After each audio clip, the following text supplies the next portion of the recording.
And today is we're talking about love-hate relationship, right? So, what is love-hate relationship? What do you think is it? I mean, I just want somebody to just unmute yourself and share. What do you think it is? So, as I said, this call is participation call. We want people to participate. This is an open discussion. That's why we call these calls as open discussions, because we are not presenting anything here. We're just sharing what we know and how we can have harmonious relationships. So I will leave the floor open, and I just want to understand from you as to what is love-hate relationship according to you.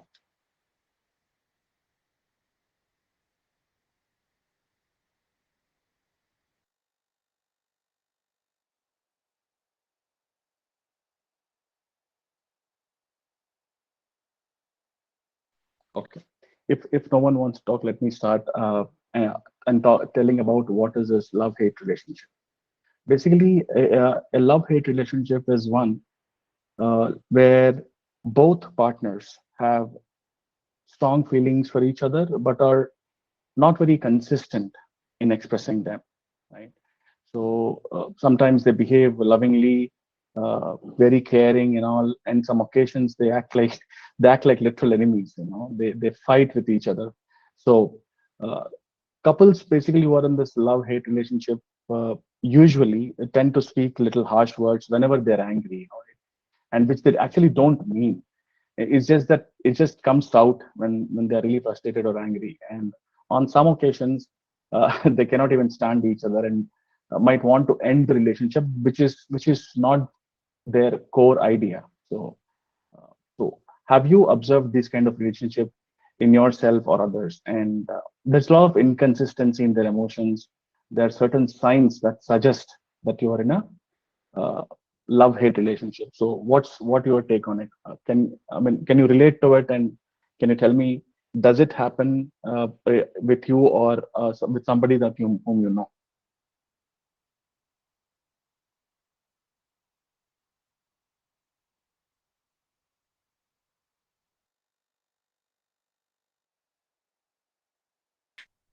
Hi, Soumya here.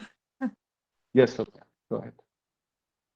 Yeah, I have experienced a lot of times. It's not that only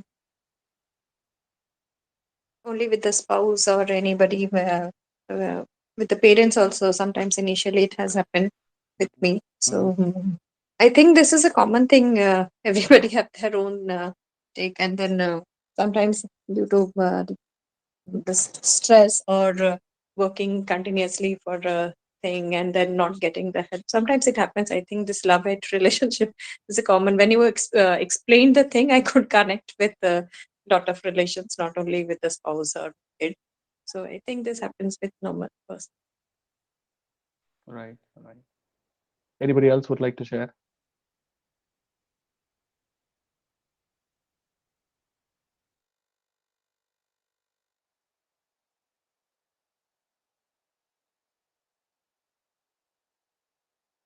So there are a few signs now when it comes to this love-hate relationships, and the first one would be, sometimes you really feel that they are like blessing in your life, and you feel that you're the most luckiest one, and at times you feel uh, that there certain qualities of them are really appealing.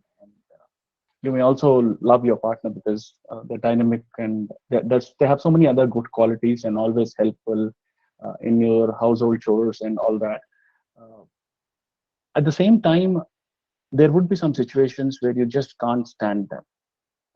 I mean to say, there's some things which just absolute turn off for you in that particular relationship. It could be their ego. It could be somebody who's short tempered, or somebody who's lazy and who's not able to do their own things, right? And they expect their partner to really take care of so many little things here and there. And these are some traits. These may not be deal breakers, but they tend to cause a lot of a disturbance or friction now and then. At times like this, the partner would really feel that you made a mistake by actually committing to that partner. So why do you think this happens, guys? I mean, uh, I really want to listen. As I said, this is an open discussion call. Uh, and thanks, Soumya, for participating and sharing. And I just want to understand why do you think this happens, and what's the reason behind it?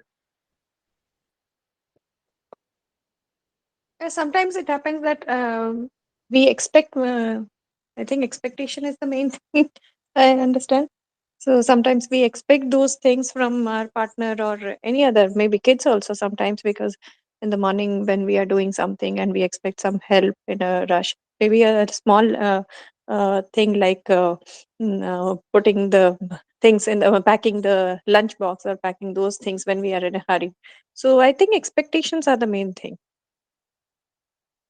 Absolutely, Soumya. That's one of the things which makes this kind of relationship, which is Mm. expectations is definitely one of the thing, and we also call it compatibility issues. Things Yeah, can yeah. also go wrong Mm. when your views and expectations of that love or life or some goals and dreams do not match. you know. So you're Yes. absolutely right.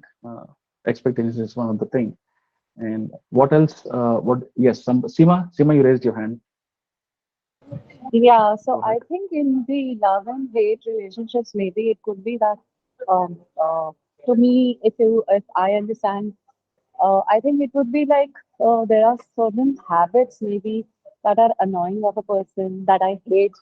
I don't hate the person, but maybe some kind of habits or some kind of things that does not actually makes a person like bad person, but maybe because of that, I think I'll have a like a hate because of that, and definitely love is we all know what it is. To me, it is like that. Absolutely. It's like we have this like kind of expectations as to how the person should be, right? So we at Anamify, I still remember those initial days when I was in the group, and Akarma would send a beautiful Buji story and ask, what is the learning out of it? And the catch of the story, or the end of the story, or the conclusion was, we all expect our partner should behave like this, should treat me like this, should have been taking care of kids, should have been picking up groceries, or whatever it is.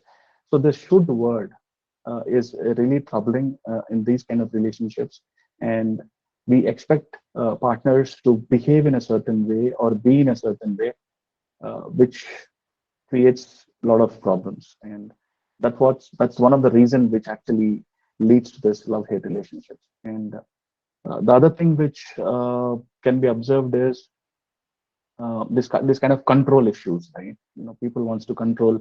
Another downside of having this personality is the urge to control. If both you and your partner are always fighting over who holds the relationship, the reins of the relationship, or then there is only war and no love. So that's one thing.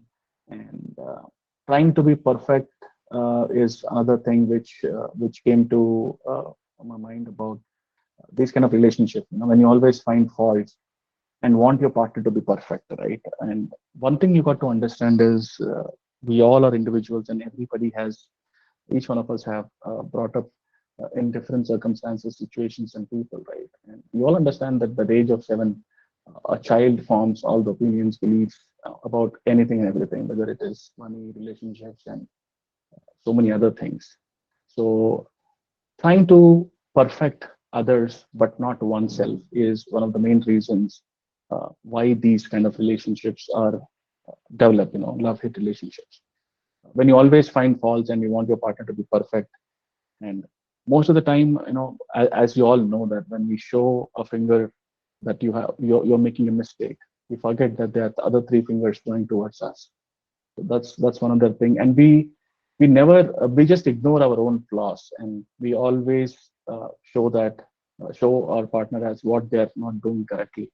So we inevitably create this love hate situation. So I see quite a few hands gone up. Yeah, I don't know, haven't seen which who has raised their hand first, but let me ask Vidya to talk. Yeah, I Vidya, you could can unmute. relate many things as you tell.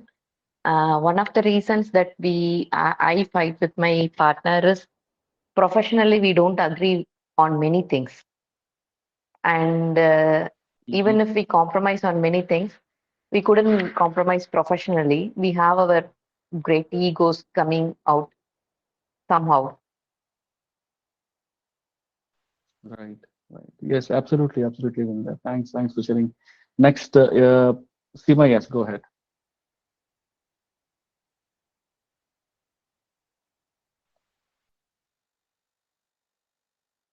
I accidentally has kept the hand up. Sorry. I'm so sorry. No problem, Seema. Yes, Priyadarshini, is that you who raised your hand? Yes, go ahead. Yeah.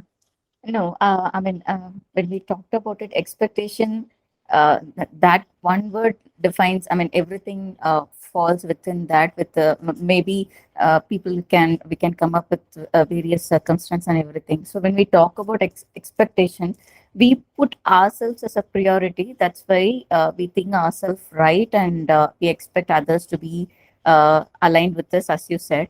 Sometimes in my case, or I can take it, sometimes I'm not putting myself as a priority. I mean, I my low self-esteem or something that could reflect in other way. Maybe I'm depressed, or I'm not in a normal level, so I tend to react in some way, even if it is good. I don't see that good.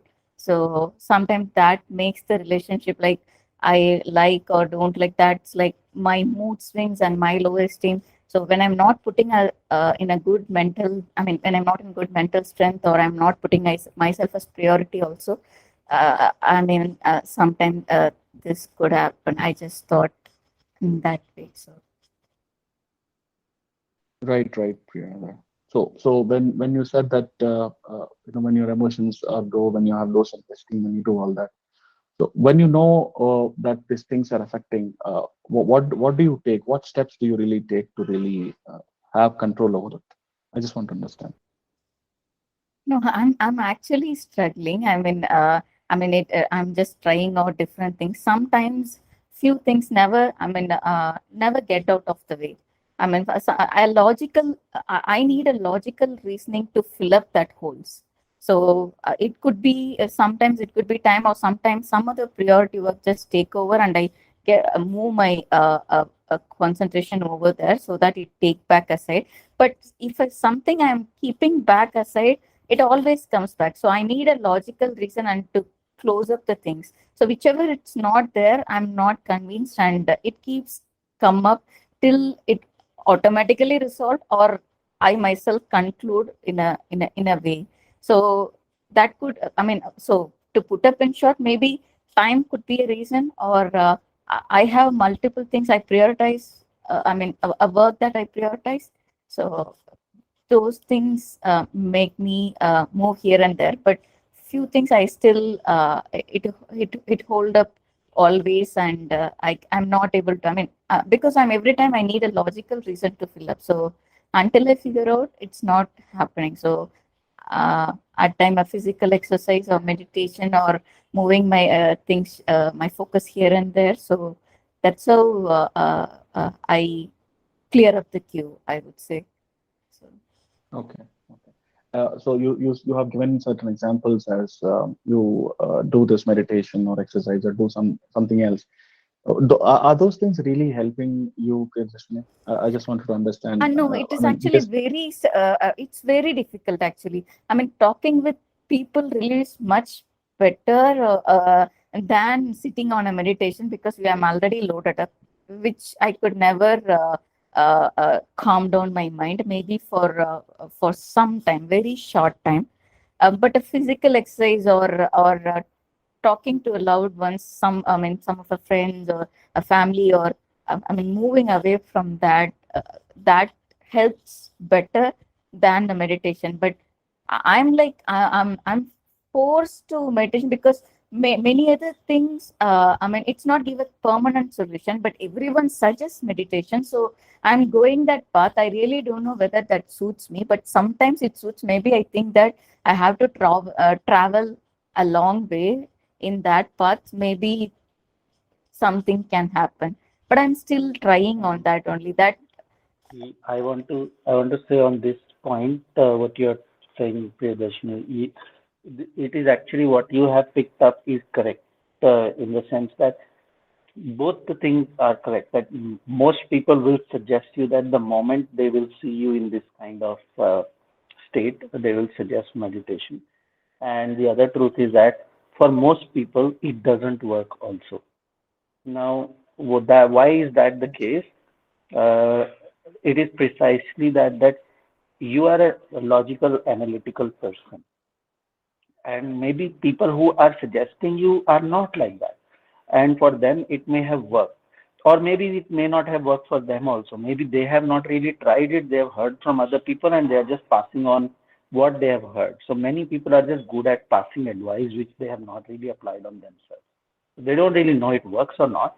They just feel like they have to say something, they have to advise because you are saying something, and people just say that. So we have to become good at filtering out what works and what doesn't work, especially when someone is a logical, analytical person. For them, meditation immediately doesn't work because your mind is unsettled. Your mind wants answers, and that is exactly you're doing the opposite. Instead of giving it answers, instead of finding out the answers for it, you are trying to suppress it by pretending to sit in meditation and pretending to be calm. You know you're not calm. You know you are not able to put your mind, but you start to question that maybe I'm not doing it correctly. Maybe I don't know if I'm doing the meditation correctly or not. Maybe the technique I don't understand properly. I need to do it more. And then you'll talk to other people. They will also say, yeah, it takes long. It takes very long time. So be patient, and it will work and all that. It doesn't. It doesn't work like that.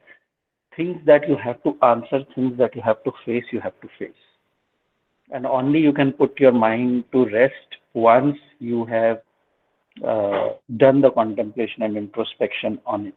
So I would say meditation is not the answer for this. It will not bring you that peace which contemplation and introspection will bring. So you already experienced it.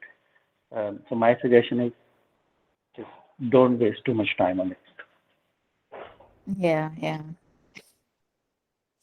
Absolutely. And I was just about to ask Akarma because there's so many people in our group. I'm sure each one of you are from our group, and as soon as somebody asks a question about a relationship challenge or the challenge that they're facing, and this is one of the common advice which we keep getting, and every time I just recollect what Akarma keeps saying, that when so much is going on in your head and heart, mind and heart, how could you, I mean, people cannot sit even for 5 minutes, see, I'm not saying that people are advising wrong, but it might have worked for them, and it might work for others as well, but that's not the only solution. And as I said, when there's so many things happening around, how can you just sit calm and just close your eyes even for 5 minutes? So yes, that's not the solution. So what else, guys, do you think And can be done? even if you get yourself, practice really, really hard and get to a point in few years' time where you can sit in meditation for half an hour with a lot of efforts, and you feel good that now I can sit in meditation for half an hour, 1 hour. Um, Still, there are 24 hours in the day. So you conquered 1 hour. What about the rest 23 hours? Maybe that 1 hour will make you feel good for next 1 or 2 hours. Let's say 4 hours also. You feel good after doing 1 hour meditation. Then what about the rest 20 hours? So this is not a technique that will give you long-term, um, what you call it, sustainable calmness or freedom, because your mind wants your design is different.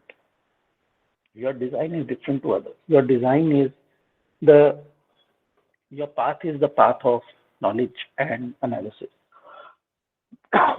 So and sometimes that itself is a problem, analyzing everything.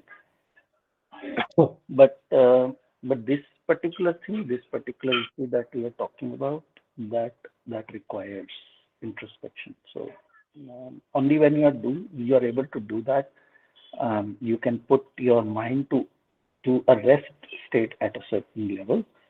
Then you can start to see the benefits of meditation more.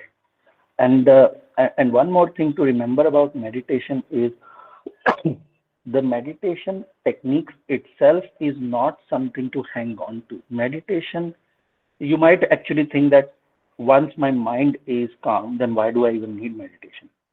So that also a question that might come to your mind.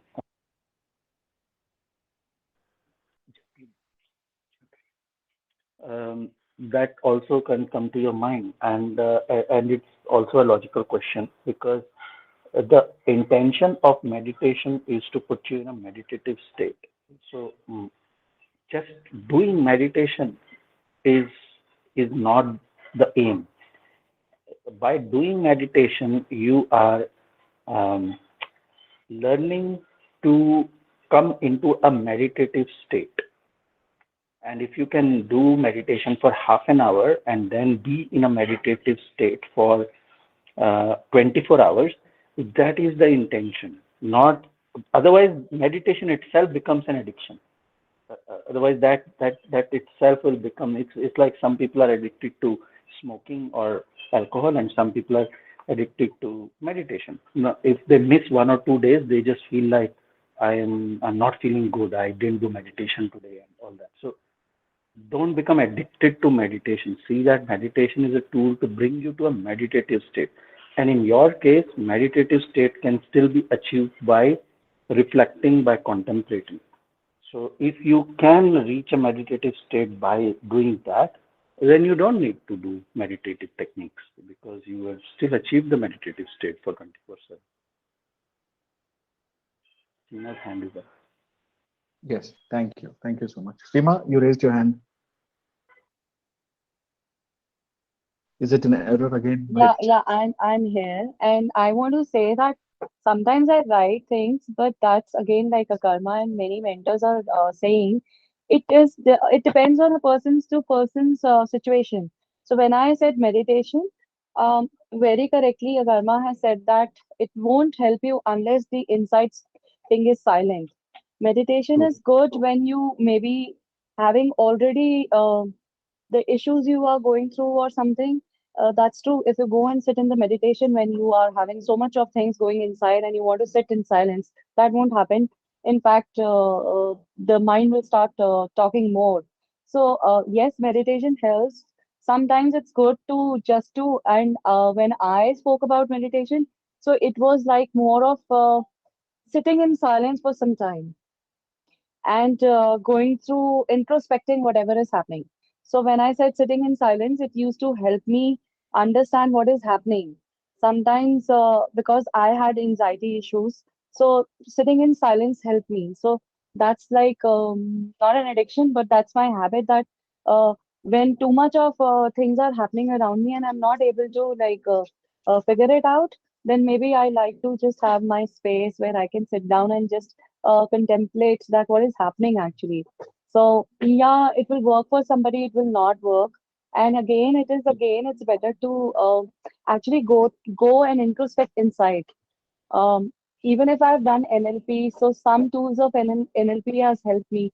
But what I could understand after doing so many courses, going from one place to the another, uh, करना अंदर का inner का work ही करना पड़ेगा, healing ही करनी पड़ेगी. Correct. So otherwise, most of the techniques won't work on you. Maybe they'll give you a temporary solution, but for the longer run, what is required is inside thing that has to be fixed. Absolutely. Yeah, Absolutely. so that is why I'm here on this platform after doing everything, and I realized, nahi, I should have started my journey other way around. But I'm grateful to God that at least got the chance. Chalo, other way around, whatever way around, I'm here and I'm getting that chance, to heal myself completely, understand what is happening. Absolutely. Many times people go and they will sit in meditation. It's a good distraction. Again, some people will go to a pub and drink few beers, or some people will go and sit in meditation. There's no difference. There's actually no difference because the psychology is still the same behind both of them. They're both trying to distract. One might feel that my habit is more healthier than the other one, maybe on a physical level, but mental level, you are still doing the same thing. You are just distracting yourself, and you are putting your mind to not think about what actually needs to be done. Some people will go and hear satsang from a guru or watch this because while they are in that mode, listening to that, they feel certain peace and calmness. Go and sit in a temple or something like that. All these things, I'm not saying that they don't bring calmness, but you yourself, everyone over here, you know it's temporary. The moment you come back home, all the problems keep rushing back. Sometimes you don't even want to come back home. So the hard thing is to work on self. It's hard. It's very hard thing. That is the solution. There is no workaround for that. There's no workaround for healing your own wounds and seeing them. We can keep distracting ourselves for years and years, and then ultimately come to this point that ये तो करना ही पड़ेगा. तो करना ही पड़ेगा. बिना करे नहीं होगा. Absolutely, Akarma. Thanks so much. And we keep hearing कि हमने meditation किया, हमने ये किया. As Akarma was rightly mentioned, that all these are distractions because the easiest thing that we can do ourselves is distract ourselves with all these things. And the toughest thing is to really work on ourselves. And Seema, thanks for that. And you just said that you have seen everything, right from NLP and so many other things. Try to learn and heal yourself, but you really did not really find that thing till the time you came to this group, which is encouraging for us to really do the work, continue to do the work. Guys, it's like as Akarma was rightly mentioned, doing inner work is very, very tough. Let me tell you what should you do to really, let's say, grow exotic flowers in your home garden or on your terrace. There's a lot of work, isn't it? You have to get the soil, fill up those pots and ensure that it's getting the sunshine and fertilizers, and you're actually taking care of it every single day. You're ensuring that the weeds are taken out. It's work. To heal yourself is actually work. But how does weeds grow? You don't have to do anything. It just grows out of a cracked wall. That's how easy it is. So and that cannot be done unless and until you're healed, right? And that's exactly what is happening in today's topic, which is love-hate relationship. And another thing which we see in this kind of relationship is people have this unbent personalities. That means both the partners have their own personal opinions, strong personal opinions and views, and they are not ready to let go of them or even bend them a little, for the sake of being together. So then that love can turn into hatred in no time. So yeah, does anybody wants to share anything in whatever we spoke till now?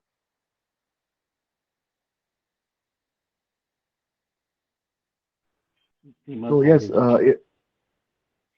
whose hand is up? Hand is up by mistake or is No, I Seema's just hand? want to say a point, and that is Yeah. out of my experience, because I don't know if it's relevant for this, but since we are discussing, so I think मैंने अपने experience of life में ही देखा है कि I'm not like I don't want to I'm like after somebody or I don't like people are very spiritual and all, but many times I feel because I have experienced, so people who are hearing this call may benefit what I'm saying is that many times ये जो मंदिर में जाके बैठना या सत्संग करना या spirituality में or anything that is good fix, but that is I think will work in a particular age. मुझे ये भी लगता है मैं अगर 50 साल की या 60 साल की या sorry if I'm going out of the thing, but what I'm trying to say, um, ultimately healing will always help you. Why? Because if I'm doing wrong things in the sense if I'm going and sitting in the satsang, that's temporary. If I'm following some guru, that will give me some peace of mind. Maybe I like 2 points. That's not going to help me in the long run. And मतलब जैसे एक doctor अगर ENT specialist है, वो कान का और नाक का डॉक्टर है, और मैं उसके पास जाके बीमारी अपनी कोई और बता रही हूँ और दिखा रही हूँ, तो फिर I am wasting my time and money and everything. And if most of us are going through some kind of relationship issues, whether it's mother father, whether it's the relationship husband wife, whatever, I think if relationship का problem है, then one should be finding a particular mentors for relationship things, because I think here and there, jaake, sometimes there are people, healers who give you codes. I don't know how that thing is going to work when inside the thing is inside me and inside the other person. How a code is going to like fix it. So I don't know if it's making sense. What I'm trying to say is this, that one has to do the inner work, and that's difficult. We maybe run from it because हम एक step करके बड़े खुश हो जाएंगे कि ओ हो ये हो गया ये हो गया. But I guess one step के बाद you have to completely do it, and that's why I was thinking today that I'll be calling Karma or Ananta very soon, because अपने आप से with my self help and e-learning, I have come to a little understanding, but I need more guidance. So I will not feel ashamed, because that's my priority now. That if I want to fix things, I want to fix it forever, not like, okay, ये काम कर लिया तो अब धक्का मार के गाड़ी यहाँ पे किया यार. No, I'm like tired of that. So that's what I wanted to say. Absolutely. Thanks. और Thanks for sharing लोगों that. को सी वो अच्छा क्यों लगता है ना कि you go and you like the example you are saying, if let's say someone is suffering from cancer, they go to a doctor, but instead of getting treated for cancer, वो doctor कोई सत्संग कर रहा है cancer के बारे में, तो आप जाके बैठे हो और आप सुन रहे हो उसके बारे में. तो it's a lack of action. So many, maybe even when you are going and sitting in a satsang or listening to a mentor or some expert, or you might be watching some relationship experts on YouTube or reading books and all that. That's fine, no problem with that. But वो सिर्फ वो करने से कुछ नहीं होने वाला है, क्योंकि either you make your own action plan based on what you are hearing, either you create your own healing process. You listen to all these things and you understand कि अच्छा अभी मेरे को समझ में आया, अब मेरे को ये steps लेने हैं. So you create your own healing process. You understand all these things and you do that. Or you follow someone who has created a healing process. You let someone else, you borrow someone else's healing process and do that. One way or the other, कुछ तो करना पड़ेगा. सिर्फ सुन के, सिर्फ पढ़ के, सिर्फ बैठ के अच्छा लगने से कुछ नहीं होने वाला. वो थोड़े देर के लिए बहुत अच्छा लगेगा, उनके वर्ड्स बहुत कंसोलिंग लगेंगे, वो बातें बड़ी अच्छी लगेंगी, और हो जाएगा वहाँ पे बैठ के. उस टाइम किसी की आवाज़ की गुरु होता है जिसकी आवाज़ बड़ी अच्छी लगती है, सुन के बड़ा मन को बड़ी शांति सी मिलती है कि बड़ा सुंदर लग रहा है, बहुत अच्छे वर्ड्स बोले, बड़े अच्छे कोट्स यूज़ किए हैं, तो इट्स ऑल गुड. बट उसमें कोई एक्शन नहीं है, it's just motivation. So without any action no change can happen. अगर ये लगता है कि मेरे को ये बातें समझ में आ गई, समझ तो बुक के अंदर इतना ज्ञान है, लाइब्रेरी में तो बुक्स इतनी सारी हैं, तो बुक्स का उद्धार हो जाता, तो इतना ज्ञान उसमें भरा पड़ा. एक्शन नहीं है ना कोई. तो with lack of action, so don't just become a book like that कि बस लिखा है, बहुत कुछ पता है, बहुत कुछ लिखा हुआ है मेरे ब्रेन के ऊपर. तो बुक्स भी कोई एक्शन नहीं ले सकती हैं, इसलिए बुक्स का भी कोई उदाहरण, गीता जिस बुक पे लिखी हुई है, जिन पन्नों पे लिखी हुई है, उनका तो कोई उदाहरण नहीं होता ना, उसे लिखी हुई है बस, पढ़ने एक्शन नहीं ले सकते ना.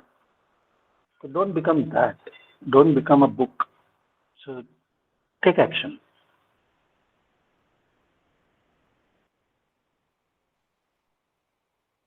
Yes, absolutely. And as I said, inner work बहुत करना होता है. And somebody was asking in the group, so how do I solve my challenge? How do I, when as Akarma mentioned in the group today or yesterday, I believe, two options. One is healing yourself through the e-learning journeys that we at Anami 5 have created, which is, I think it's a DIY solution which you can amazingly do it at your comfort of your own time. That's one thing.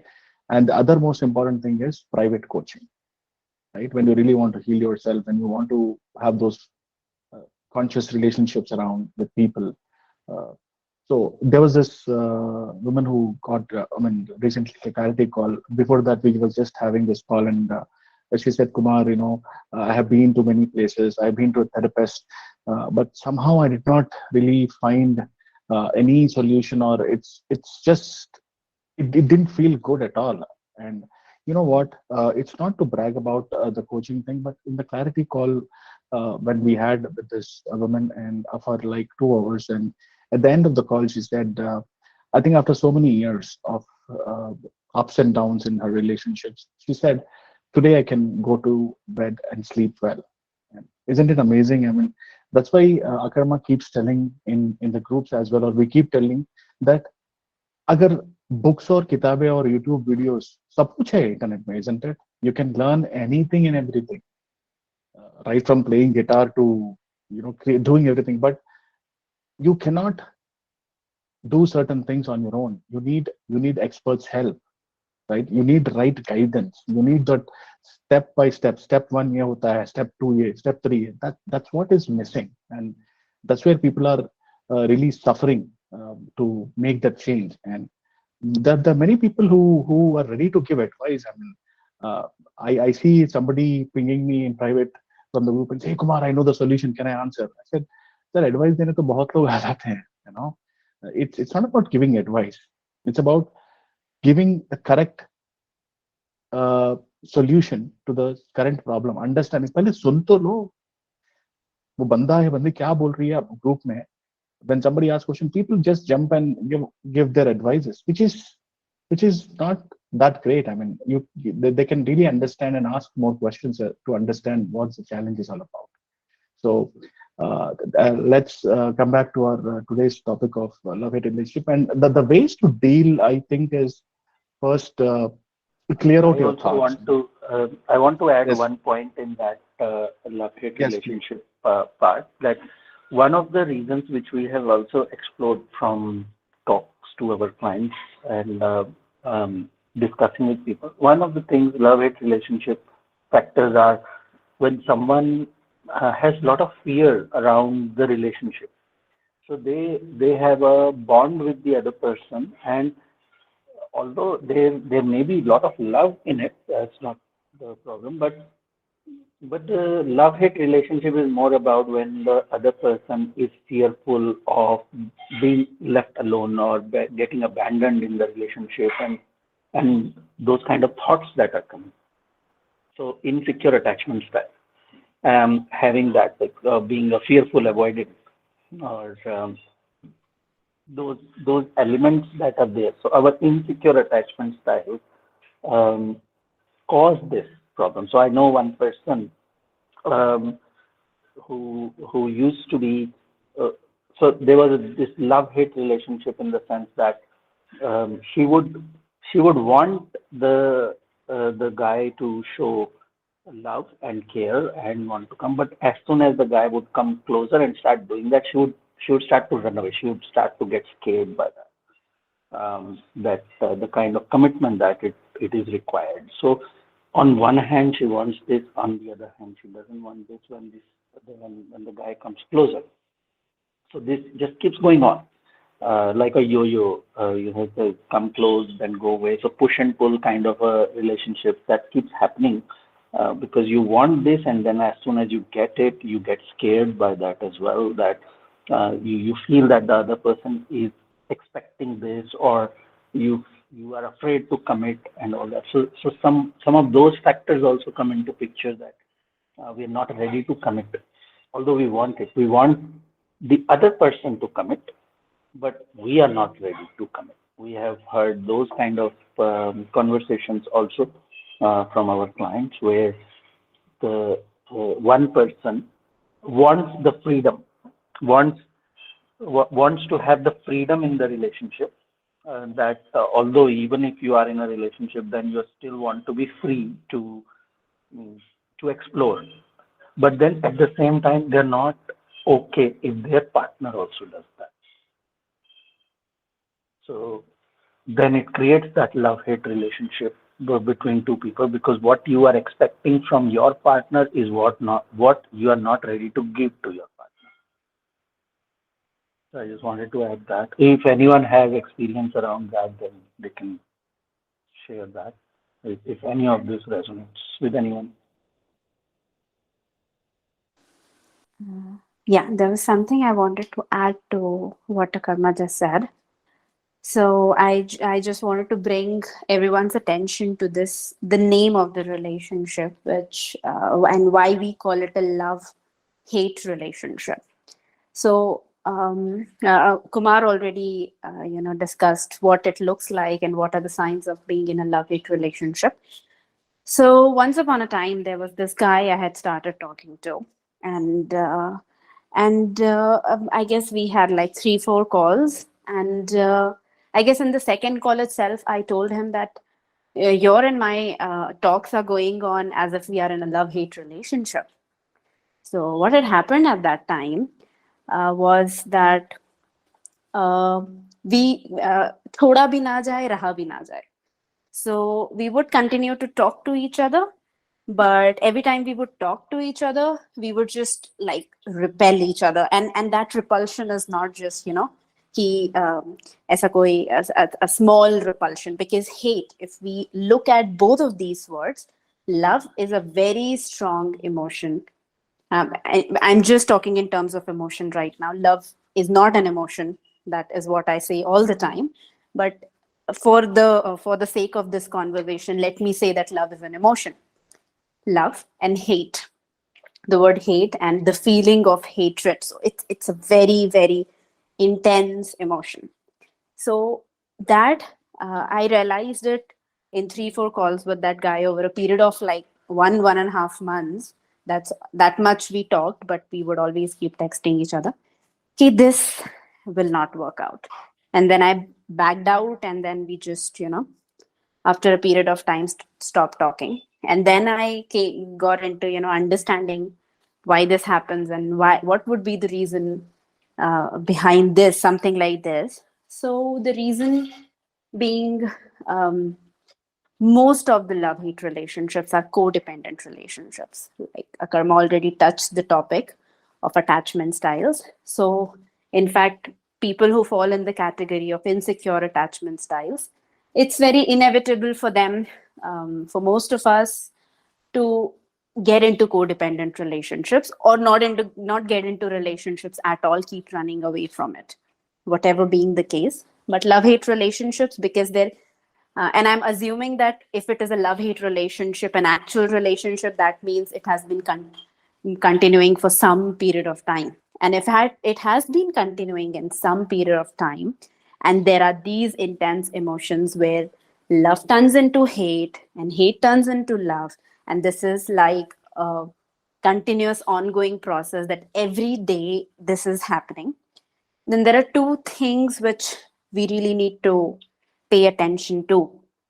The first thing being, if I can see this, if I hate something in this person so much, we don't hate things in others per se, we hate things in ourselves.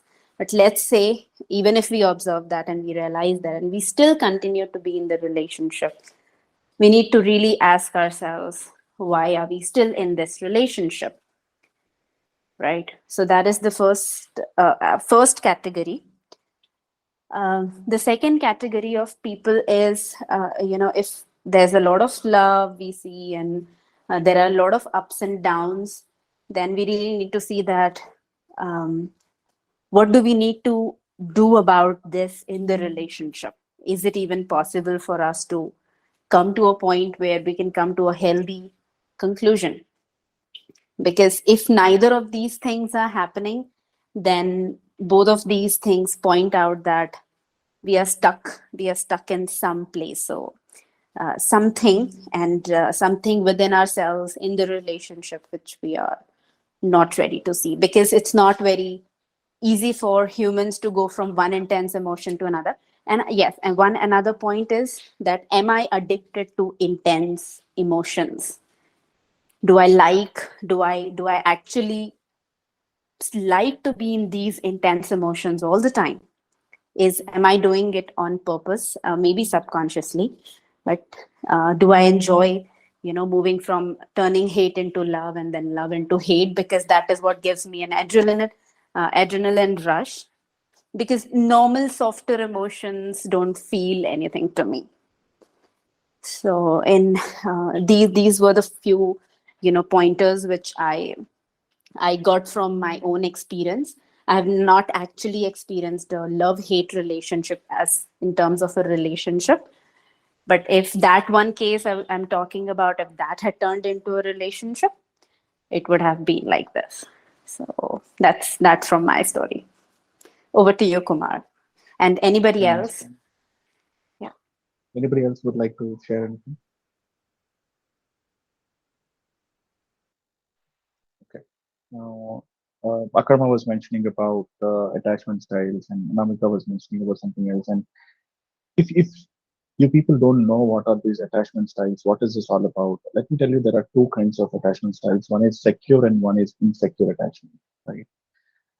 Those people would know who have actually signed up for e-learning journeys, because I was one among them initially, who really signed up and got benefited. That journey will actually tell you what is your attachment style. There is a small assessment on our website where you can actually take this test and see what is that attachment style that you currently have. It could be a mix and match of a few insecure. The goal here is to have a secure attachment quality or secure attachment style. That's the goal of each one of us, to have a secure attachment style in all our relationships. And I remember a few people asking in few of our calls, how does this look like? How does a secure attachment look like? And as Anamika was also mentioning about codependency, which is not so good quality of attachment. So secure is nothing but these people feel absolutely grounded, grounded in their truth. They have fully accepted who they are, and they're not trying to change anything about themselves or from the need of embarrassment or guilt or shame. They're very grounded. They understand what they're doing, what they're saying. These people believe in interdependence, not codependence, but interdependence. And what is that interdependence? Interdependence is nothing but they don't feel embarrassed in taking help from others and providing help to others. They're okay with it. They're totally fine to rely on other people and totally fine other people to rely on them. This is one of the few qualities which I thought you should know about what is secure attachments. And they also believe that interdependence is a way to create good, harmonious, and conscious relationships. So that's how these things have to be developed, and that can be done only through healing, our own personal healing journey. Yes, Akarma, you want to say something? Yes, just like you mentioned this, so I thought of one point, just as we were talking about meditation. So one more point that comes to my mind around this, what you're saying, is many a times when people share these kind of talks in our group also and others, then there are people who will jump very quickly and advise that detachment is the way to go. So, or you would hear from other people also. So the word detachment gets thrown in the mix of the conversation very quickly, just like this meditation. So on that, I want to say that when you are in insecure attachment style, then going from insecure attachment style directly to detachment again will not happen. So it's fine. People can tell you all this, but understand that are you ready for it or not? So moving from negative to positive straight away is not going to, you have to go through zero. So you have to come to zero first. You have to come to neutrality first. So going from insecure to secure attachment style is the first milestone. Once you have come to secure attachment style, then you decide whether you want to practice detachment or not. Detachment is not the answer for every problem, and it's not something that unless you get to that point, then you're not going to solve your problem. And another thing is, for many people, they use withdrawal as detachment.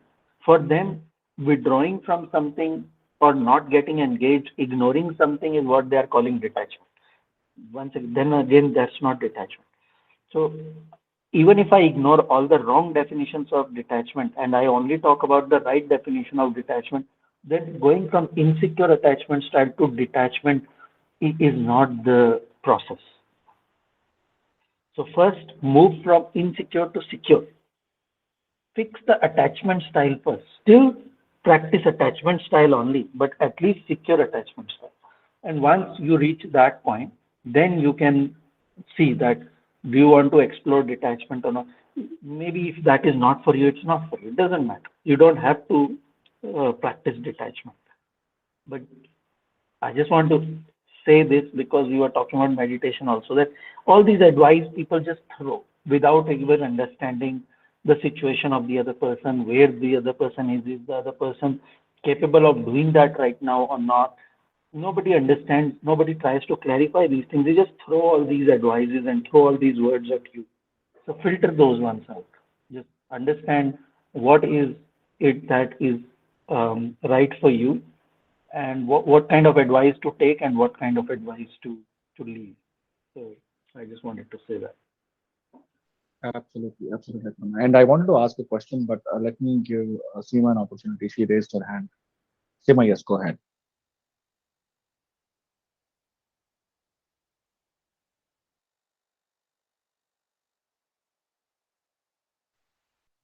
So Seema, you I there? have a query, and that is like you said that such people like to they extend the interdependence, right? So is it Yes. not like will not create a codependency then? I mean, if the this is the something like people are extending, then so won't it lead to the codependency pattern then? Are you saying won't interdependency leads to codependency? Is that what you're asking? Yes. Yes. Yeah, That's what yeah. she's asking. This is what I'm asking. That No, no, if no, the no, people are no.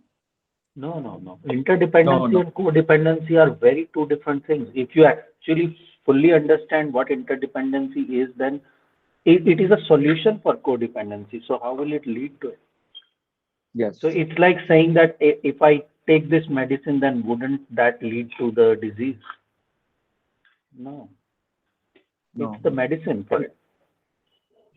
And Seema, have you enrolled into our e-learning journeys? And She has. Yes, she has. okay, okay. So Seema, I think you should go back and see. We always keep telling this thing again and again when we mention about our e-learning journeys. Yeah. This Yeah. topic, the secure and insecure thing, the e-learning journey Right. is called healing the attachments to heal the romance. Okay, that's the e-learning Right. journey you have to do, Seema. Yeah. My encouragement for you would be go back, listen to it more than once. In fact, I would recommend listen to it at least 3 to 4 times. Because why I'm asking you to do that is every time you listen to it, you will learn something new. When it comes to insecure and secure attachments, you will understand about this codependency and interdependency. It's going to be very clear for you. When you do it uh, Yeah. more than Exactly. once or twice, do that, and do not skip, especially the contemplation questions which have been asked uh, in all the journeys, not I'm just act- this one. so Yeah. So actually I have shared it with the Karma and Anamika in the last call. I don't know if you were there. So I'm like taking it very slow because I'm actually understood. on this thing only, like on the attachment styles only. And I'm like doing very slowly because I go back and then understand one thing, then go back, then understand. So this is how I'm doing. Very good, very good. Then I think you have maybe not come to a point where there was this audio about codependency and interdependence, or else you would have really understood. So these are totally two different things. The idea is to be interdependent. No? Maybe I have not reached to that this codependency and Probably. all. When you're saying, Correct. मैं तो अभी Correct. self worth के ऊपर ही अटकी हुई हूँ. Okay. Okay. So yeah, do that, Sima. I mean, listen to the audios more than once. You'll get it. All right. So that's about it. And so anybody wants to share anything else?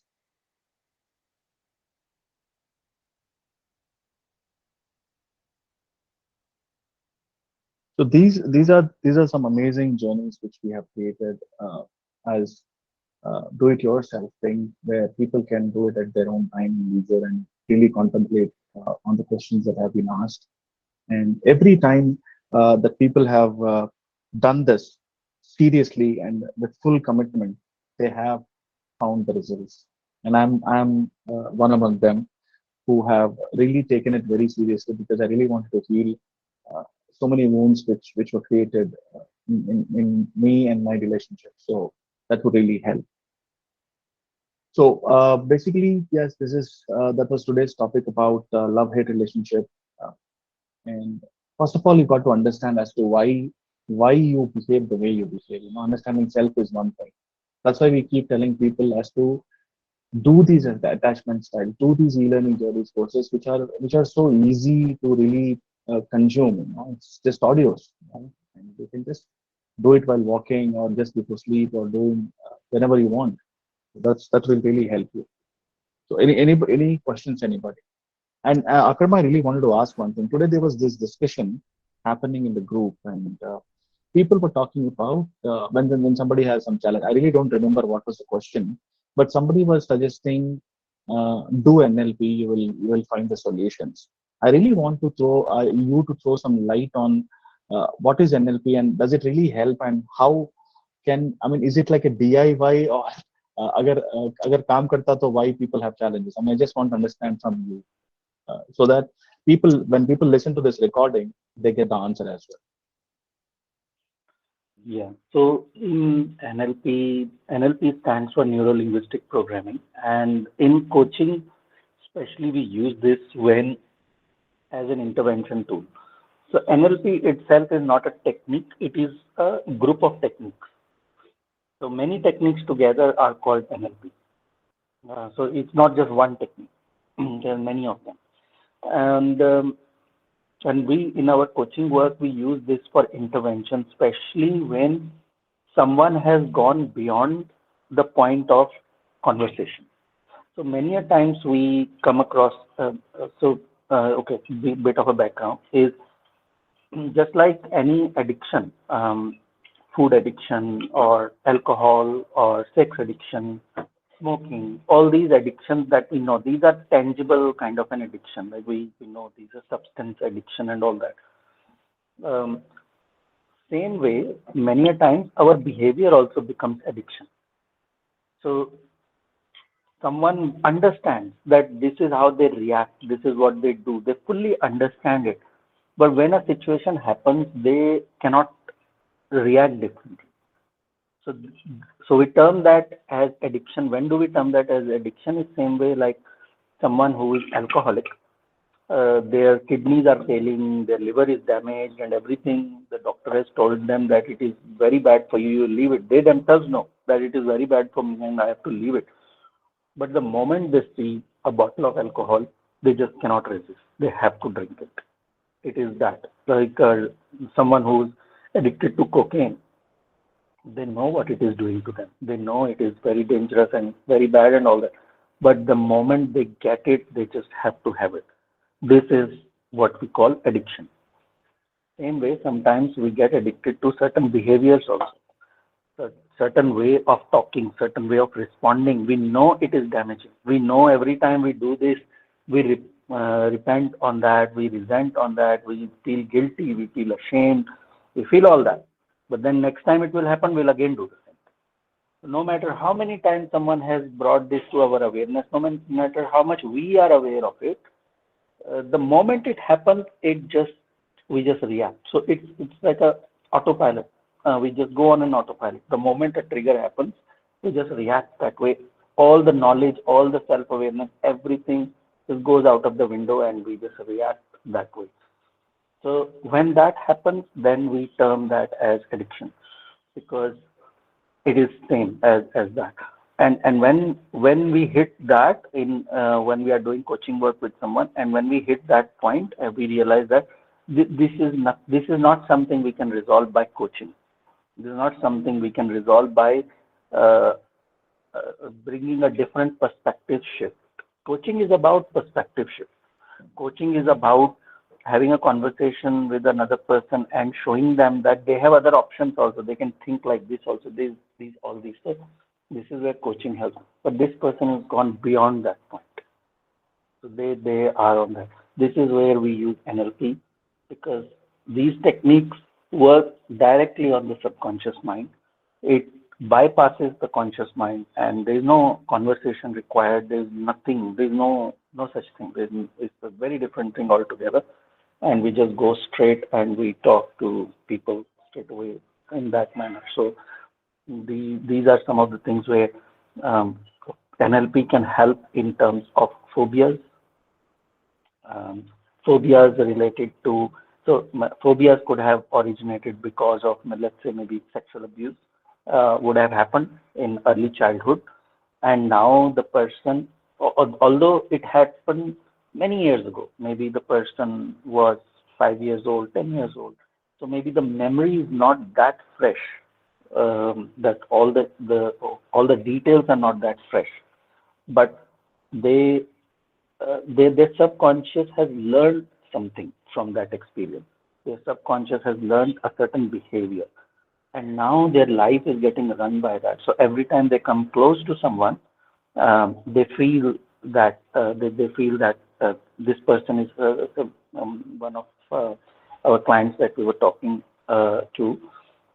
So every time she would come close to someone, she would feel that this person is only here in my life for sex. That's all that they want. So all their reactions, all their responses will be geared towards that. They will be driven by that thought that I'm just for that this person only wants this from me. Again, another thing that can lead to a love-hate relationship, because you are now pointing finger or character assassinating another person, and they're probably not in it for that reason.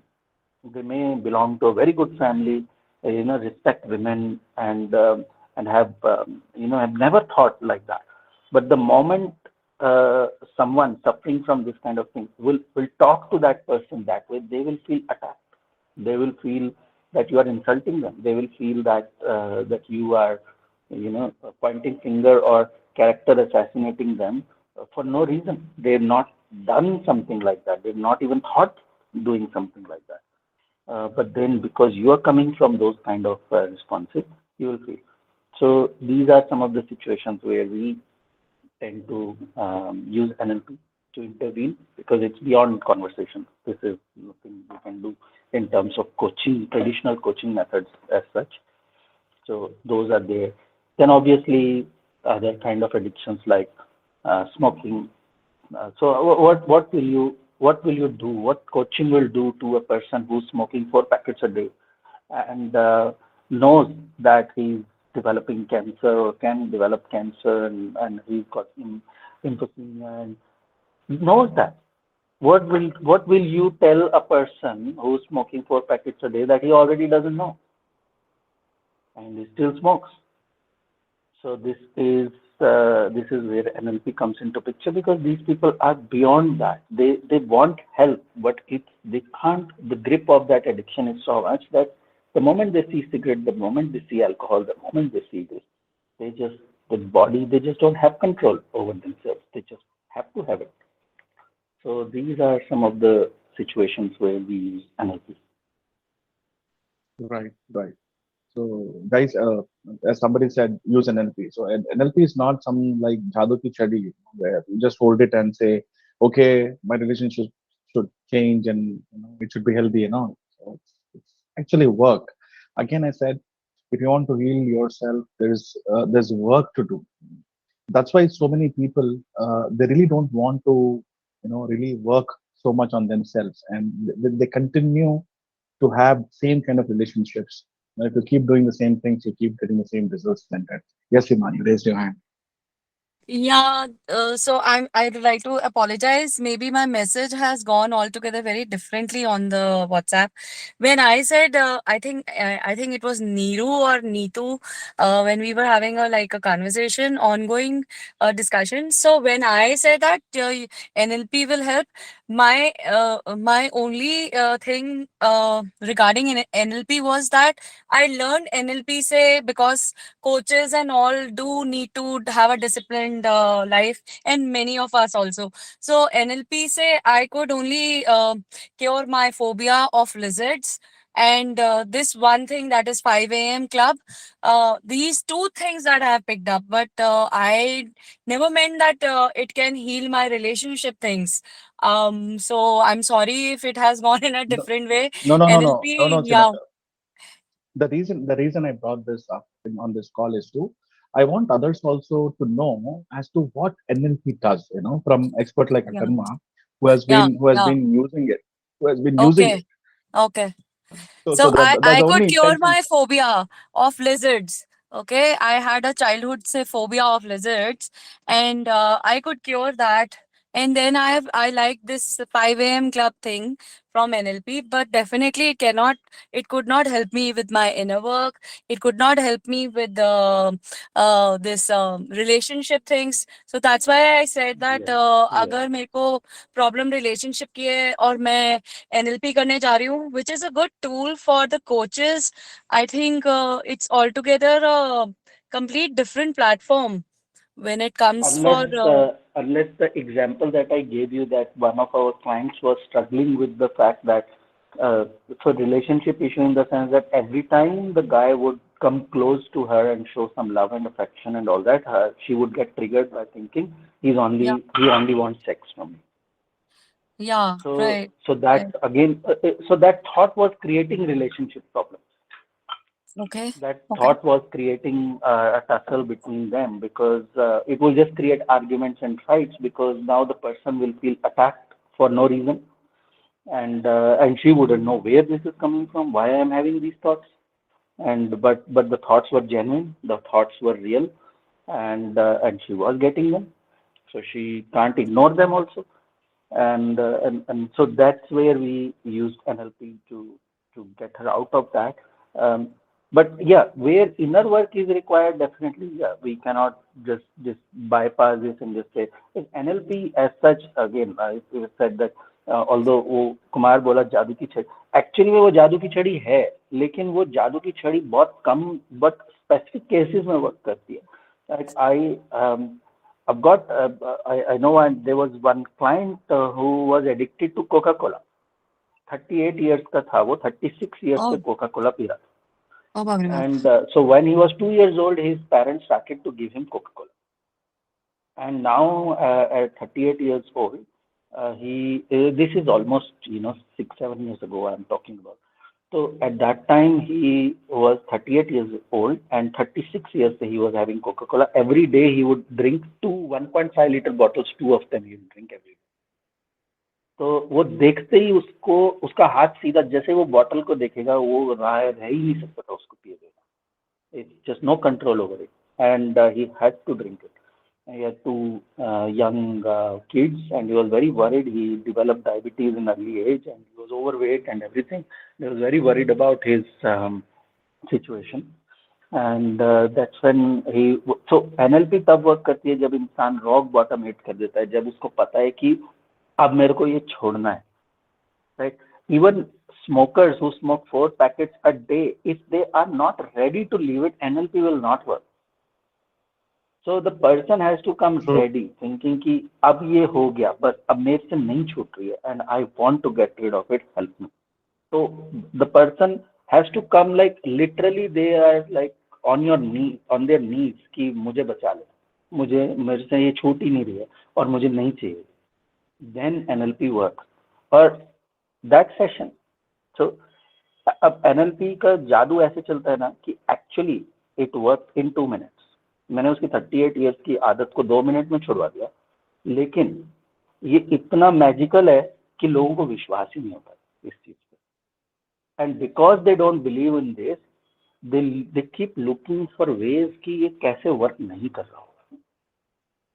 इतना इतना unbelievable है कि that itself is the reason why many people are not able to believe it. But 38 years की habit उसकी 2 minute में छूट गई, और ऐसा नहीं कि उसका कोई ब्रेन वॉश हो गया, उसको कोई याद नहीं रहा है, मैंने कोई इसको हिप्नोटाइज करके उसको कुछ मैंने ब्रेन वॉश कर दिया, ऐसा कुछ नहीं, he remember, but he was so confuse कि ये कैसे हो रहा है कि मेरे सामने कोक की बोतल पड़ी है और मेरे को कुछ मन ही नहीं कर रहा है उसको पीने का, एंड ही नो कि अभी 10 मिनट पहले ये बोतल मेरे सामने पड़ी होती तो मैं ये पूरी पी गया होता, and he is feeling so confuse कि मेरे अंदर से वो अर्ज ही नहीं आ रही है इसको पीने की। हाँ, मतलब वो पी सकता है, ऐसा नहीं है कि वो रोक, बट वो बोल रहा है कि बट आई नहीं रही, अर्ज ही नहीं आ रही है, जो पहले मेरे को ऐसे अर्ज आती थी ना कि I couldn't hold myself, I have to have it, तो वो इतना कंफ्यूज फील कर रहा है उस चीज को लेके कि ये कैसे हो रहा है, मेरे को खुद समझ नहीं आ रहा कि how is this even possible. और फिर 4 दिन के बाद, 5 दिन के बाद he calls me, every day he is calling me, आज भी नहीं पीने का मन कर रहा, आज भी नहीं पीने का मन कर रहा, वो 1 महीने तक मुझको रोज मैसेज करता रहा, आज भी नहीं पीने का मन हो रहा। उनका हाँ मुझे पता है। He फिर couldn't 1 believe महीने के it. बाद उसने छोड़ा कि जब उसको रियलाइज हुआ कि हाँ ये हो गया है, इट वर्क, Yeah. जबकि every day he was in shock and disbelief कि ये कैसे हो रहा है।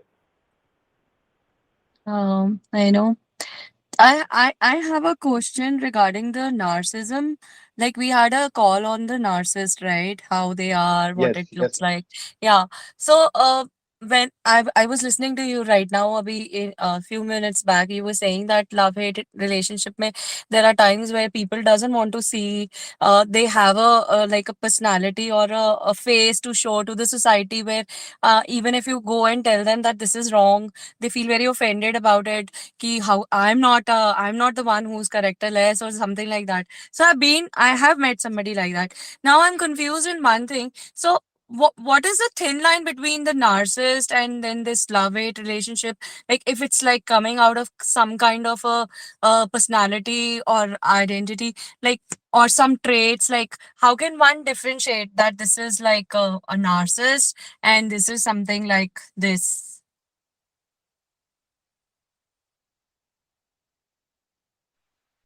So yes, Seema. So you were there for that narcissistic relationship, na? Matlab, the traits that we discussed, right? So Yeah.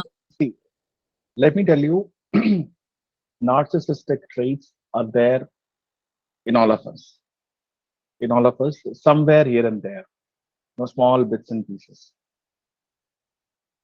However, when it comes to narcissists, it's called chronic narcissism. That means they go above and beyond when it comes to those traits, those behaviors. And yes, this also, love hate relationships also might have some of those traits with the partners. So you just got to identify how intense are those traits in that particular person or partner, how they are treating it. So when it comes to narcissistic person, let me tell you, when we hear those experts, there's one best option. I think I'm not sure if we discuss this. The best option is number one option: get out of the relationship immediately. Because once a person narcissist, he or she will always be narcissistic till they die. That's one thing. Just get out immediately, as soon as possible. Second thing, there could be situations where people or the partners cannot get out of the relationship because of so many other reasons, children, financial, not earning, have to live all by themselves and all that stuff. So second best option is manage your expectations. You got to manage your expectations, and the partner should know how a narcissistic person behaves and what to share with them and what not to share with them. That's about the thing. Okay. But it was a very interesting call on the day, Seema. The call went up to 2 I'll hours. just add what Seema asked. That Seema, there's a possibility that in a narcissistic relationship where you're dealing with a narcissist, actually, it could turn out to be a love-hate relationship, but that at no point means that all narcissistic relationships are love-hate relationships, and that also does not mean that all love-hate relationships are narcissistic relationships. No, there yes, love-hate relationships, most of them fall in the codependent category, but you cannot interlink these things to narcissism. Right, there's a chance that exists there, but then that is taking it forward in a different area where you're dealing with both the things. So yeah, that's about that. I guess Vidya wants to ask something. Yes. Vidya, please go ahead. I just want to know what not to share with a narcissist. That's a very good question, Vidya. I think for all others, just go back to the YouTube channel that we have. Listen to that recording that we have. You will understand so many things, Vidya. So just go back to that, and I'm not sure. It should have been uploaded by now. Just go and check. It's there. You'll get to know.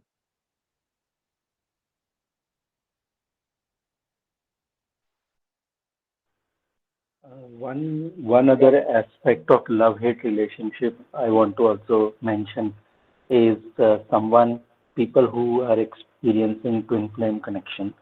They also experience a lot of love-hate in their relationship. That is also one other reason for a love-hate relationship, the twin flame connection, the twin flame journey. We have another call that we did on this. So that recording, if anyone wants to know more about twin flames, then there is a separate recording of that conversation as well. So I just wanted to throw that in the mix over here. That another reason for love-hate relationship is that also. Yeah. Yes. And then just to answer one point, maybe what not to share is don't share about your successes, don't share about your happiness, don't share about what are you going to do next with a narcissist, because they always will actually put you down. They will suck up all your energy, and they will make you believe that you're not good enough.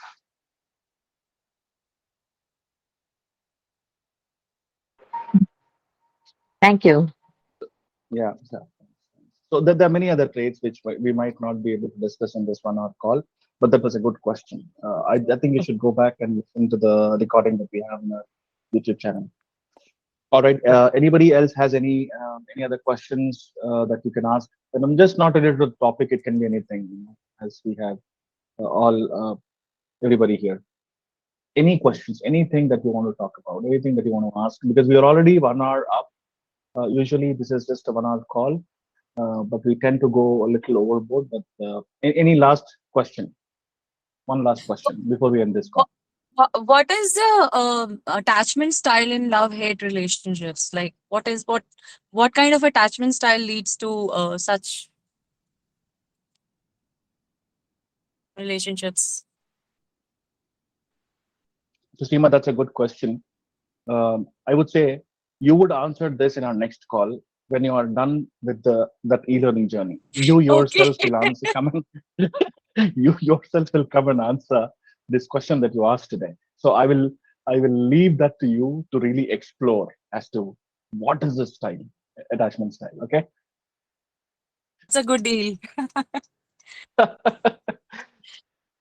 यार हम लोग ही सभी मतलब open discussion में सब कुछ बोल दे तो आप ई-लर्निंग कब करोगे? नहीं? So मुझे तो ये भी लगने लग गया कि कहीं कहीं कहीं कहीं लोगों को ये लगता होगा शायद you are paying me some money. सारे डिस्कशन से सबसे ज्यादा मैं ही बकबक कर रही होती हूँ। बहुत ज्यादा पीपल आर साइलेंट, तभी मैंने व्हाट्सएप वाला मैसेज भी I wrote because I have been like that.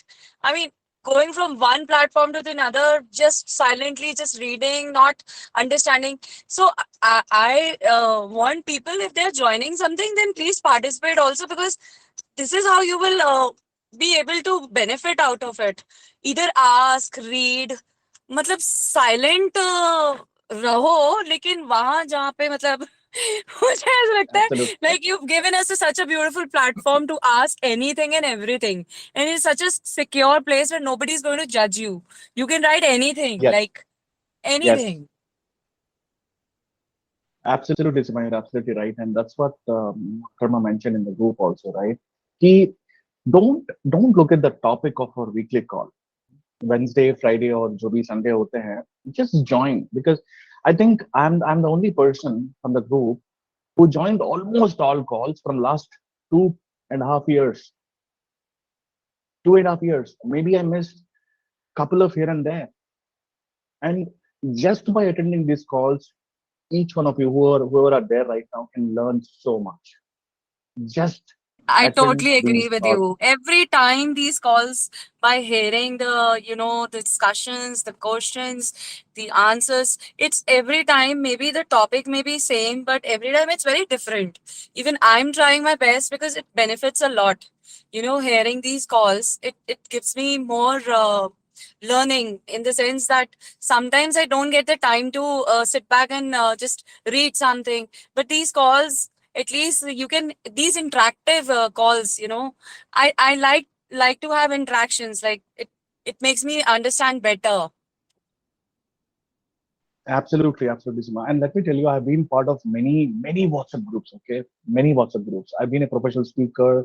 I'm a corporate trainer. I do a lot of other things as well. But haven't seen a platform which Akarma had created, such an amazing platform and WhatsApp group, or this e-learning journeys. I haven't really seen anywhere else this kind of support and help. So, people who are silent, that's okay. I mean, if you're silent, that's people are learning from other people's experiences as well. But it's really good if you have, if you also ask questions. Thanks, Nima, for sharing that.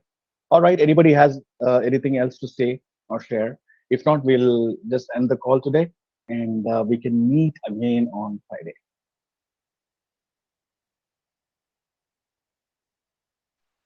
All right, I think there are no more questions. Akarma, you want to share Nothing from something? my side.